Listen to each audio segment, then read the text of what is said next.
या सलीम साहब, क्या वजह है कि ऑपोजिशन तो इस वक्त सड़कों पर है, तहरीक चला रही है हुकूमत के खिलाफ। 2018 में इंतखाबात जो हुए उस पर धांधली का शोर मचा रही है, लेकिन अब जब हुकूमत ये कह रही है कि सेनेट के इंतखाबात ओपन बैलेट के जरिए होने चाहिए तो ऑपोजिशन इसको सपोर्ट नहीं कर रही है। ऑपोजिशन ने साफ कह दिया है कि जो आईनी तरमीम आएगी वो उसको सपोर्ट नहीं करेंगे। क्या वजह है इसकी?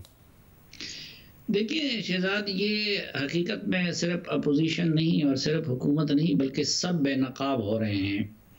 जब इलेक्शन से पहले हम जैसे तालिब इल्म अर्ज़ करते थे कि पीपल्स पार्टी, मुस्लिम लीग नून और पीटीआई ये एक ही सिक्के के मुख्तलिफ रुख हैं, तो कुछ लोग उसका मजाक उड़ाते थे। अभी आप देख ले कि दोनों साइड्स का मौक़िफ़ वो अखलाकियात पे और उसूलों पे मबनी नहीं है।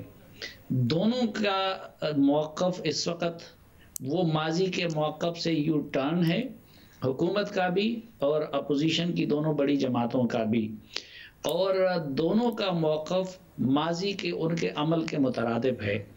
मसलन पहली बात तो ये है कि अगर इमरान खान साहब वाकई इरादा उनका ये है तो फिर पहली फुर्सत में ये काम कर दे कि जो चेयरमैन सेनेट के अदम एतमाद के मौका पे, ये जो बाकी उसकी तो ज़्यादा तफसीलात नहीं निकाली जा सकती, तो वो भी ला के सुप्रीम कोर्ट में रख दें ताकि पता तो चले कि पहले उस सेनेट के अंदर ऑलरेडी कितने कितने वो लोग हैं जिन्होंने अपने ज़मीर का उस वक़्त सौदा किया और अपनी पार्टी के शो एक तरफ हुए और वोट फिर दूसरी तरफ दे दिया। तो वो रिकॉर्ड तो निकाला जा सकता है, पहले वो कर लें। ये बाबरावान साहब जो आज उनको ये तरीके सिखा रहे हैं, ये तो कल तक जरदारी साहब को ये तरीके सिखाते थे। ये फरोग नसीम कल तक इल्ताफ हुसैन को ये तरीके सिखाते थे जो आज उनके आईनी गुरु बने हुए हैं। तो असल हम सब पे वाज़े है कि जुल्फी बुखारी, इसी तरह कुछ और पैसे वाले लोगों को इमरान खान साहब इलेक्ट करवाना चाहते हैं और पार्टी के अंदर इतनी रिजेंटमेंट है कि उनको पता है कि शायद खुफिया वोटिंग में उनको वोट ना मिले, तो इसलिए वो ये करना चाहते हैं। जहाँ तक अपोजिशन का है तो अपोजिशन पहले तो अगर चार्टर ऑफ डेमोक्रेसी में आप लोगों ने ये बात की थी तो अब आप उस मौक़िफ़ से क्यों पसपाई इख्तियार कर रहे हैं? दूसरा, अपोजिशन इन असम्बलियों को जाली कह रही है और शायद हैं भी जाली, तो आप उन सूबाई असम्बलियों से सेनेट के इंतखाबात में हिस्सा लेके क्या सेनेट को भी जाली कराना चाहते हैं?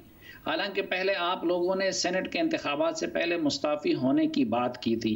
तो मेरे ख्याल में ये एक डर्टी पावर पॉलिटिक्स है। हाफिज़ साहब, आप समझते हैं कि कोई शॉकिंग रिजल्ट्स हो सकते हैं तहरीक इंसाफ के लिए, क्योंकि आप कह रहे हैं कि पार्टी में रिजेंटमेंट है और अगर सीक्रेट बैलेटिंग हुई तो बड़ा सरप्राइज मिल सकता है। यही बात जो है ऑपोजिशन भी इस वक्त कर रही है, लेकिन दूसरी तरफ आप खुद मिसाल भी दे रहे हैं कि जब अक्सरियत थी ऑपोजिशन की, उसके बावजूद चेयरमैन सेनेट के खिलाफ जो अदम एतमाद का वोट आया था वो कामयाब नहीं हुआ था। तो क्या वाकई पीटीआई खौफजदा है कि ऐसा हो सकता है? 2018 में भी हमने देखा था कि पीपल्स पार्टी की सिर्फ 6 नशिस्तें थी खैबर पख्तूनख्वा असेंबली में और 2 सीट्स वो निकालने में कामयाब हो गए थे। तो यही खौफ है पीटीआई को दोबारा? क्या दोनों को अपना अपना खौफ है और दोनों अपनी अपनी जगह पे बेउसूली कर रहे हैं। मसलन अपोजिशन को तो ये खौफ है कि जो उनके साथ चेयरमैन सेनेट के इलेक्शन में हुआ, या उनको ये खौफ है जो उससे पहले जरदारी साहब और पीटीआई और उनके सरपरस्तों ने मिलकर उनके साथ बलूचिस्तान में किया, या फिर बलूचिस्तान के सेनेट के इलेक्शन में जिस तरह से हुआ, या फिर उस वक़्त जिस तरह खैबर पख्तूनख्वा में पीटीआई के एमपीएज वो बिल्कुल ऐसे बिक गए जिस तरह के बाज़ार में घोड़े बिकते हैं। तो उसी कंटेक्स्ट में अपोजिशन को भी ये खौफ है कि उनके साथ वो काम ना हो जाए, और यकीनन होगा उनके साथ, जो उनके साथ इलेक्शनों में हुआ है और दूसरी जगह पे हुआ है। इधर इमरान खान साहब को जो खौफ है वो दूसरी नौइयत का है। जाहिर बात है ताकत इस वक्त उनके पास है और जो लोग ये काम कर सकते हैं, डरा धमका सकते हैं, वफादारियाँ तब्दील कर सकते हैं, वो अभी तक इमरान खान साहब के साथ है, तो उनको तो मुतमईन होना चाहिए। लेकिन आप जानते हैं कि उन्होंने पिछले 2-2.5 सालों में पार्टी को अमलन सस्पेंड कर दिया है। कहीं पे तंजीम का पता ही नहीं चल रहा। मसलन इस वक्त लोगों को मालूम ही नहीं है कि बलूचिस्तान का सदर कौन है, खैबर पख्तूनख्वा का कौन है। फिर इन एमएनएज को उन्होंने कोई घास नहीं डाली। MNAs तो क्या, परवेज खटक जैसे काबीना के अंदर बहुत सारे लोग भी वो तपे बैठे हुए हैं। हाँ, लेकिन आप 50 करोड़ रुपए दिए इलेक्शन से पहले उनको। नहीं, एक तो देखिए ये भी चीज है ना कि ये इमरान खान साहब बार बार कहा करते थे, और सियासत में करप्शन की बुनियाद जो ज़िया उल हक साहब ने डाली वो इसी अमल के जरिए डाली थी कि MNAs और MPAs को ज़िया उल हक साहब के दौर में पार्टी वो तरक्याती फंड्स देने शुरू हुए थे। इमरान खान साहब इसकी शिद्दत से मुखालफत करते थे। आज उन्होंने वही काम कर लिया जो करप्शन की जड़ है। बल्दियाती इंतखाबात तो वो नहीं करवा सके इतने सालों में, लेकिन दूसरी तरफ मैंने आपको बताया कि उनका असल मसला इस वक्त डर ये है कि वो तो या बाहर से मुख्तसर दौरे पे हफीज़ शेख और इस तरह के लोग जो मुख्तसर दौरे पे हुक्मरानी के लिए आए हैं या उनके ज़रिए चला रहे हैं, या फिर चंद उनके चहीते हैं।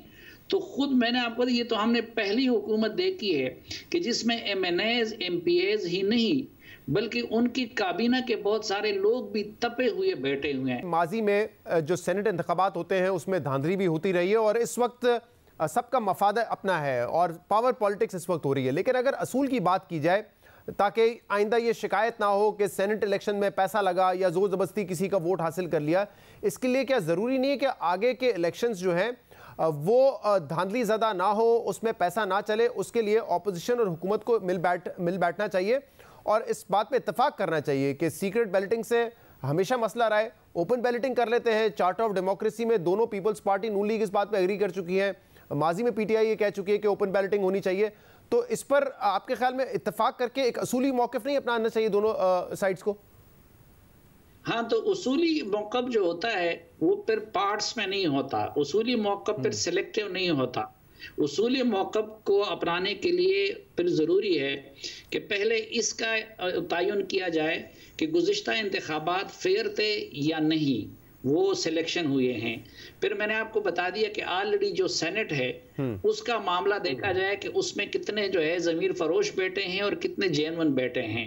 और फिर यकीनन उसके साथ ये भी होना चाहिए कि फ्यूचर के लिए वो ओपन बैलेटिंग किया जाए, ओपन वोटिंग की जाए। सही, बहुत बहुत शुक्रिया।